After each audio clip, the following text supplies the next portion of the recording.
ओम श्री हनुमते नमः। Shri Hanuman astrological centre, मैं पंडित दीपक भारद्वाज। प्रिय मित्रों, आज आपसे बात करेंगे मिथुन राशि वाले जातकों के लिए कि नवंबर का माह कैसा रहेगा और क्या ग्रह गोचर की स्थिति रहेगी और क्या शुभ और अशुभ प्रभाव आपको देखने को मिलेंगे। तो पहले आप मेरे चैनल को सब्सक्राइब कर लें, बेल आइकन बटन दबाएं, इसको शेयर जरूर करें। और पहले हम करते हैं ग्रह गोचर की स्थिति।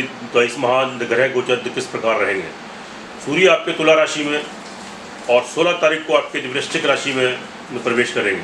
मंगल आपके वक्री होकर मीन में ही रहेंगे, 14 नवंबर को मीन में ही मार्गी हो जाएंगे। बुध आपके तुला राशि में भ्रमण करेंगे और 28 नवंबर को वृश्चिक राशि में प्रवेश करेंगे। गुरु आपके धनु राशि में मार्गी होकर संचार कर रहे हैं, लेकिन 20 नवंबर को वृश्चिक तो मकर राशि में तो जो उनकी जो नीच की राशि है, तो 20 नवंबर को गुरुदेव बृहस्पति तो आपकी जो अपनी जो नीच की राशि तो मकर राशि में प्रवेश करेंगे 20 नवंबर को। और शुक्र आपके 16 नवंबर तक कन्या राशि में और 16 नवंबर को तो अपनी स्वग्रही तुला राशि में प्रवेश करेंगे। आपके शनि आपके मकर राशि में रहेंगे और आपके राहु आपके वृषभ राशि में संचार करेंगे और केतु आपके वृश्चिक राशि में ही संचार करेंगे। यह है आपके ग्रह गोचर की स्थिति। अब बात कर लेते हैं मिथुन राशि वाले जातकों के लिए नवंबर का माह कैसा रहेगा। लेकिन मेरी आपसे विनती है, तो उससे पहले मेरे चैनल को सब्सक्राइब करें, बेल आइकन बटन दबाएं, इसको शेयर जरूर करें। मिथुन राशि वाले जातकों में हम सबसे पहले तो जब भी हम आपसे बात करते हैं तो हम सबसे पहले आपके स्वास्थ्य के बारे में बात करते हैं, क्योंकि हेल्थ है, जान है तो जहान है, स्वास्थ्य है तो सब कुछ है, अन्यथा कुछ भी नहीं है, तो सब कुछ व्यर्थ है। तो पहले स्वास्थ्य के बारे में जानकारी लेते हैं। तो स्वास्थ्य की दृष्टि से यहाँ के तो आपकी मिथुन राशि वालों के लिए यहाँ से जो आपके उसके स्वामी जो आपके बुध हैं, जो आपके लॉर्ड हैं, बुध की जो आपकी स्थिति है वह आपकी तुला राशि में है और आपकी तुला राशि यहाँ पर आपकी 6th हाउस में है। तो यानी 6th हाउस में तो बुध का जाना बहुत अच्छा नहीं माना जाता शुभ ग्रह का। तो मूल त्रिकोण 5th हाउस में रहेंगे। तो ऑल ओवर यहाँ पर क्या स्थिति है, लेकिन वहाँ पर जो मतलब सूर्य भी आपके नीच के हैं। तो मिड नवंबर तक तो स्थिति थोड़ी आपकी गड़बड़ाएगी, मानसिक भी और शारीरिक भी। वहाँ स्थिति आपकी थोड़ी खराब रहेगी, क्योंकि आपकी राशि के ऊपर जो मिथुन राशि वाले हैं उनके ऊपर शनि की अढ़ैया भी चल रही है। तो ये शनि की अढ़ैया भी आपको तो मानसिक और शारीरिक आपको पीड़ा दे रही है और आपको जब फाइनेंशियली भी आपको तकलीफ दे रही है। लेकिन यहाँ पर आपको क्योंकि सूर्य भी आपके पंचम स्थान में जो नीच के रहेंगे 16 नवंबर तक, तो ये थोड़ा मेंटली स्ट्रेस बहुत ज़्यादा बढ़ाएगा, थोड़ी उत्तेजना का माहौल बनेगा और थोड़े कन्फ्यूज़न, फ्रस्ट्रेशन, तो ये सब आपके बढ़ेंगे। टेम्पर शॉर्ट होएगा, स्वभाव में चिड़चिड़ापन आएगा और थोड़ी स्किन से संबंधित थोड़ी प्रॉब्लम ये भी सब क्रिएट हो सकती है। लेकिन फिर भी मरकरी आपको वहाँ पर सपोर्ट कर रहे हैं और 16 नवंबर के बाद स्थिति तो जो स्वतः ही आपके फेवर में हो जाएगी, क्योंकि वहाँ पर क्या आपके तो शुक्र भी मतलब 16 नवंबर को क्या तो अपनी जो स्वग्रही मूल त्रिकोण की राशि में आ रहे हैं। तो स्थिति आपके तो वहाँ फिर मतलब शुभ हो जाएगी, तो स्थिति आपके अनुकूल बनेगी। लेकिन मिड नवंबर तक थोड़ी सी तकलीफ रहेगी और थोड़ा मानसिक शारीरिक मतलब थोड़ा अशांति का माहौल रहेगा। और जो मानसिक थोड़ी अशांति रहेगी तो थोड़ा कंसंट्रेशन में कमी आएगी, थोड़ी उत्तेजना का माहौल बनेगा। तो थोड़ा संयम बरतें, पेशेंस रखें, तो भगवान की पूजा पाठ करें, तो स्थिति थोड़ी नॉर्मल बन जाएगी। और जो 15 नवंबर के बाद स्थिति फिर स्वतः ही आपके तो मतलब जो फेवर में आएगी, तो मैनेज हो जाएगी, आपकी बैलेंस हो जाएगी। उसके बाद घर परिवार की बात करते हैं। तो घर परिवार में भी थोड़ा आपको बहुत ज़्यादा लाभ सहयोग कोई बेनिफिट आपको परिवार वालों से नहीं मिलने वाला है। तो स्थिति आपकी सामान्य से ही रहेगी और थोड़ा अचानक से मतलब धन का थोड़ा कहीं नुकसान होना, मतलब धन में थोड़ी कमी आना या उसका अनावश्यक खर्चा और तो उसका व्यर्थ मतलब उसका धन का जाती हुआ होना, ये सब चीज़ें क्रिएट हो सकती है। इसलिए थोड़ा जो सावधानी से कार्य करें और पैसा खर्च करते हुए कि थोड़ा सोचें, अन्यथा आपको थोड़ा पैसे का नुकसान हो सकता है। और यहाँ पर आपकी अगर हम बात करते हैं आत्मविश्वास आपका बना रहेगा, लेकिन आत्मविश्वास में 15 नवंबर तक मतलब थोड़ी दिक्कत आएगी। थोड़ा कॉन्फिडेंस मतलब लूज़ होना, मतलब थोड़े आत्मविश्वास में कमी, थोड़ी निगेटिविटी आना, नकारात्मक विचार आना और अनजाना डर, अनजाना भय और भविष्य को लेकर चिंता परेशानी, तो ये सब चीज़ें तो आपको क्रिएट हो सकती है। और साथ में जो आपके मित्र बंधु हैं उनसे भी थोड़ा नुकसान प्राप्त हो सकता है, लेकिन मिड नवंबर तक ये स्थिति रहेगी। जो आपके सहकर्मी हैं उनसे भी नुकसान हो सकता है।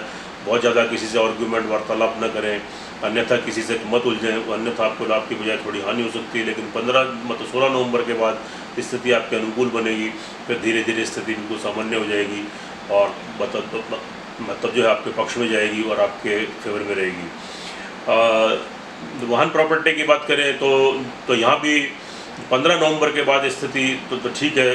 16 नवंबर से 16 नवंबर तक स्थिति थोड़ी बहुत ज़्यादा आपके फेवर में नहीं, लेकिन 16 नवंबर के बाद थोड़ी स्थिति आपके अनुकूल बनेगी। अगर कोई नए मकान में जाना चाहते हैं, नए मकान की डील करना है, कोई गाड़ी की डील करनी है, तो आप 16 नवंबर के बाद कीजिए, तो आपको तो उसमें लाभ प्राप्त होने की पूरी संभावना रहेगी और आपको लाभ प्राप्त होंगे। लेकिन उससे पहले अगर आप करते हैं तो यहाँ नुकसान की पूरी संभावनाएँ बनती है। तो स्थिति बहुत अनुकूल, हालांकि आपके चतुर्थ मूल त्रिकोण बुध है वो आपको फेवर कर रहे हैं, लेकिन फिर भी थोड़ा मिड नवंबर तक उससे पहले करना है तो थोड़ा सोच समझ कर कार्य करें और सोच समझ कर डिसीजन लें, तो स्थिति तो ठीक रहेगी, सामान्य रहेगी। संतान पक्ष वालों के लिए यहाँ थोड़ी स्थिति क्या है कि सूर्य वहाँ नीच के चल रहे हैं और मिड नवंबर तक रहेंगे, लेकिन बुध वहाँ आपको सपोर्ट भी कर रहे हैं और शुक्र भी आपको 16 तारीख को जो आपकी स्वग्रह राशि में आ जाएंगे। तो मतलब वही है कि आपका मिड नवंबर तक मतलब 16 तारीख तक स्थिति उनकी थोड़ी संभालने की ज़रूरत है। तो थोड़ी कॉन्सेंट्रेशन में कमी आएगी और थोड़ी संतान को लेके 16 नवंबर तक चिंता, टेंशन, परेशानी तो आपको बनी रहेगी। लेकिन 16 नवंबर के बाद फिर स्थिति आपके फेवर में आनी शुरू हो जाएगी। फिर संतान आपकी तरक्की करेगी, उन्नति करेगी, पढ़ाई के क्षेत्र में आगे जाएगी, उनके विवाह शादी के भी कोई कार्य बनेंगे। और साथ में जो जातक प्रेम संबंधों में है तो जब 16 नवंबर के बाद स्थिति उनके अनुकूल है, तो उससे पहले थोड़ा संयम बरतें, अन्यथा आपको लाभ की बजाय हानि, आपके संबंध विच्छेद हो सकते हैं और उसमें प्रतिकूलता आ सकती है, थोड़ी कड़वाहट आ सकती है।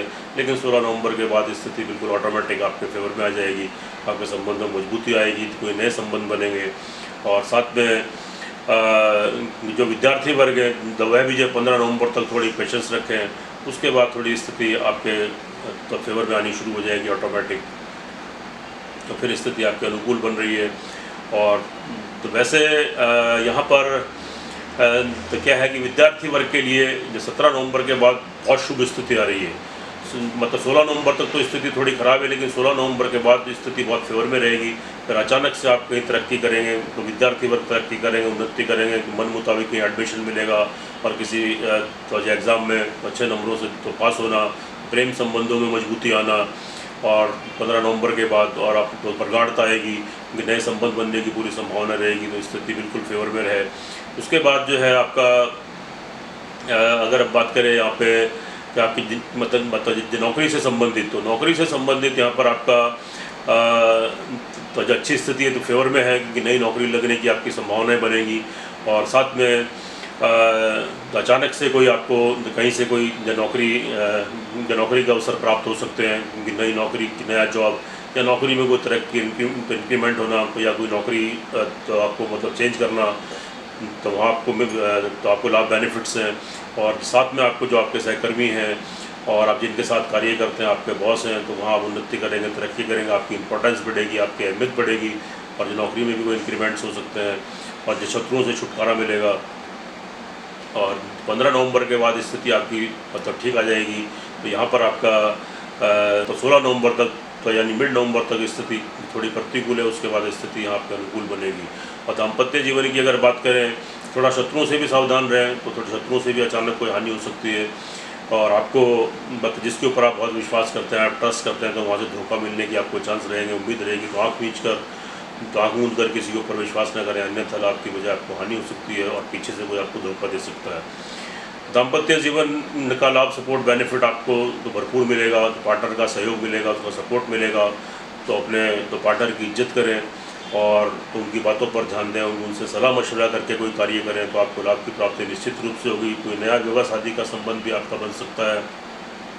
और साथ में तब जिन जातकों के मतलब डिफरेंसेस चल रहे हैं, तो मनमुटाव चल रहे हैं, तो मनमुटाव तो संबंधों में मधुरता आएगी और तो आपके संबंध प्रगाढ़ होंगे। नए विवाह शादी के कोई योग बन सकते हैं, क्योंकि नई विवाह शादी न के सूत्र में बन सकते हैं।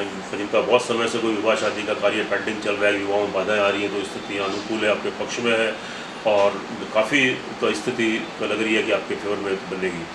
उसके बाद आपका 20 नवंबर के बाद थोड़ा सा ध्यान देना है कि थोड़ा दाम्पत्य जीवन में, क्योंकि थोड़ी स्थिति आपकी प्रतिकूल हो सकती है। और कोई बिज़नेस व्यवसाय को पार्टनरशिप वगैरह में आप करना चाहते हैं तो कीजिए, तो इसमें आपको लाभ बेनिफिट मिलेंगे। लेकिन 20 नवंबर के बाद कि आपका दाम्पत्य जीवन में भी और विवाह शादी के मामले में भी और पार्टनरशिप के मामले में 20 नवंबर के बाद थोड़ा आप मत शांति और संयम बरतें, क्योंकि 20 नवंबर को आपका गुरुदेव बृहस्पति का भी ट्रांजिट हो रहा है और वह आपके मकर राशि, आपकी नीच राशि जो आपकी राशि से आपके दूसरे भाव में यानी अष्टम स्थान में, मिथुन राशि से तो अष्टम स्थान में बैठे हुए हैं और आपके सप्तम स्थान से द्वितीय हैं। तो यहाँ स्थिति थोड़ी आपके जो आपके फेवर में नहीं हो सकती है, मतलब आपके प्रतिकूल हो सकती है। 20 नवंबर के बाद थोड़ी स्थिति गड़बड़ा सकती है, तो इसके मैं उपाय आपको बताऊंगा जिससे स्थिति मैनेज हो जाएगी, बैलेंस हो जाएगी। तो लेकिन अभी आप तो और अचानक से तो आपको तो कहीं से कोई नुकसान, कोई चोट दुर्घटना, कोई संक्रमण का रोग और कोई बड़ी बीमारी, कोई बैक पेन, जॉइंट पेन, हड्डियों के पेन, कोई नसों की प्रॉब्लम, तो ये सारी चीज़ें आपको क्रिएट हो सकती है अचानक से। मतलब कोई हॉस्पिटल वाली पोजीशन भी आपकी बन सकती है, तो थोड़ा संभल कर रहे हैं। और कोई अचानक से बड़ा नुकसान, आपको शरीर की हानि आपको हो सकती है और थोड़ा आपका मानसिक स्तर भी गड़बड़ा सकता है, बनते कामों में अड़चने, रुकावटें, ये सब क्रिएट हो सकती है। और आपको मतलब क्या है कि चलते चलते कि जैसे आप उन्नति कर रहे हैं तो उन्नति के मार्ग में कोई बाधा आना, और जैसे आप ऊपर की तरफ बढ़ रहे हैं दवा बीच बीच में रुकावट आना, परेशानियों का सामना करना पड़ना, और जिससे आपका मानसिक स्तर थोड़ा तो आपकी जो मेंटल स्टेबिलिटी मतलब थोड़ी गड़बड़ा जाएगी और आप पुराने स्टेबिलिटी का तो माहौल क्रिएट होगा। लेकिन आप विचलित ना होएं, घबराएं नहीं। तो इसका उपाय मैं आपको बताता हूँ कि हर चीज़ की अगर प्रॉब्लम है तो उसका जो सॉल्यूशन भी है, मैं आपको इसका उपाय बताऊंगा। अगर आप थोड़ा कॉन्फिडेंटली श्रद्धा विश्वास से 5-10 मिनट प्रतिदिन इसका उपाय करेंगे तो स्थिति आपके निश्चित रूप से आपके अनुकूल बनेगी, आपके फेवर बनेगी और आपको उन्नति के मार्गदर्शन होंगे। कार्य व्यवसाय की दृष्टि से ठीक है, कार्य व्यवसाय आप करेंगे उसमें सफलता आपको प्राप्त होगी और गुजारे लायक आपके आय के साधन भी बनते रहेंगे। तो वहाँ तो अचानक से आपको कोई बड़ा लाभ भी मिल सकता है और आपके इनकम के जो स्रोत हैं तो वो आपको बढ़ सकते हैं। तो यानी मतलब तो इनकम के तो आए कहीं ना कहीं से इनकम का साधन आपका बनता रहेगा, तो स्थिति बहुत ज़्यादा मतलब डगमगाएगी नहीं। और ट्रैवलिंग की दृष्टि से बात करें तो 16 के बाद स्थिति आपके बिल्कुल अनुकूल बनेगी। और तो उसके बाद आप ट्रैवलिंग आदि से कोई नया संबंध, कोई बिज़नेस करना चाहते हैं, बाहर विदेशों से आपका संबंध है, बिज़नेस है, कोई नौकरी है, तो या आप ट्रैवलिंग और यात्रा आदि से कोई बिज़नेस नौकरी करते हैं, उसमें 16 तारीख के बाद मिड नवंबर के बाद स्थिति आपके अनुकूल बनेगी। नए संबंध बनेंगे, नए कॉन्ट्रैक्ट बनेंगे, आपको रुका हुआ धन भी आपका वापस आपको मिलने की पूरी संभावना रहेगी। और कोर्ट कचहरी मुकदमे में अगर आप तो मिड नवंबर के बाद आपको उसमें जीत मिलेगी और आप तो उसमें आपको गिलाफ प्राप्त होंगे और आपके शत्रुओं का दमन होगा। ऑल ओवर अगर देखें ग्रहों की स्थिति आपकी कुंडली में अगर फेवर में है तो 70-80% तक स्थिति आपके अनुकूल आपके पक्ष में रहेगी। और तो जो अगर ग्रहों की दशा अंतरदशा आपके फेवर में नहीं है, मतलब चूँकि आपके ऊपर शनि की स्तंभैया भी चल रही है, तो फिर आपको 10-5% इसके तो आपको असर देखने को मिलेगा, शुभ फल मान्यता आपको मिलाप की बजाय हानि होने की संभावनाएँ रहेंगी।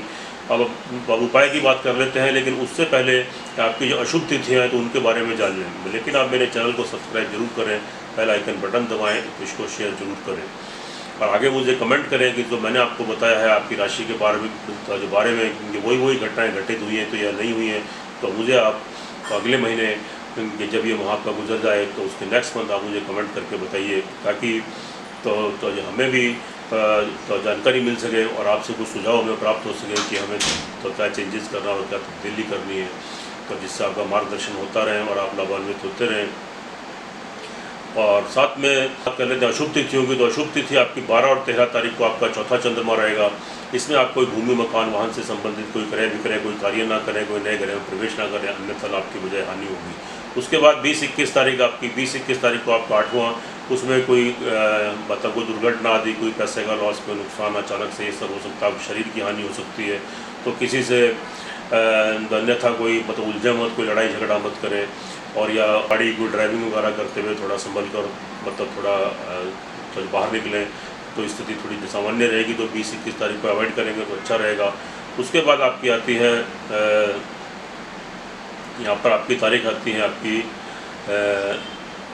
29-30 तारीख को आपका 12वां चंद्रमा रहेगा। 12वें चंद्रमा में कोई ट्रैवलिंग यात्रा ना करें, अन्यथा आपकी बजाय नुकसान होंगे।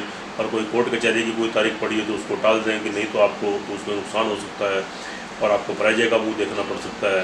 तो आप 29-30 तारीख को तो यात्रा दी, कोई ट्रैवलिंग और कोई कोर्ट कचहरी मुकदमा, तो इसको अवॉइड करें, क्योंकि इसमें आपका अचानक से कहीं अनावश्यक खर्चा, पैसे का नुकसान, वेस्ट एक्सपेंडिचर, तो ये भी क्रिएट हो सकता है।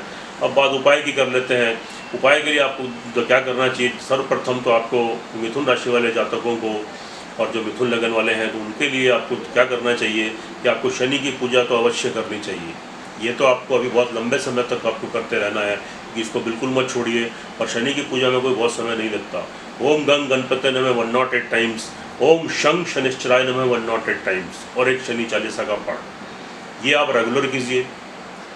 उसके बाद आप क्या कीजिए कि सूर्य को प्रतिदिन आप जल दीजिए, और शुक्रवार को आप जो है सफ़ेद रंग का मीठा, चीनी है और आपके जो बताशे हैं, या मतलब दालचीनी है, या सफ़ेद चावल से बनी खीर है, तो आप कुछ भी हो तो उसका प्रसाद जरूर चढ़ाएं और घर में सबको वितरित करें।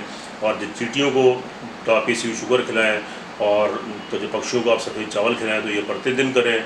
और जो शनि भगवान की आप पूजा, और साथ में तो गणपति और जो शनि भगवान का मंत्र जरूर करें, तो इससे स्थिति आपके अनुकूल बनेगी। और जो ग्रहों का दुष्प्रभाव आपको तो पड़ रहा है, तो उसका आपको शुभत्व प्राप्त होगा, उनके शुभ फल प्राप्त होंगे। तो इसी के साथ हम आपको तो जो अगली वीडियो में मिलते हैं। स्वस्थ रहें, सुखी रहें, हंसते रहें, मुस्कुराते रहें। जय श्री हनुमान।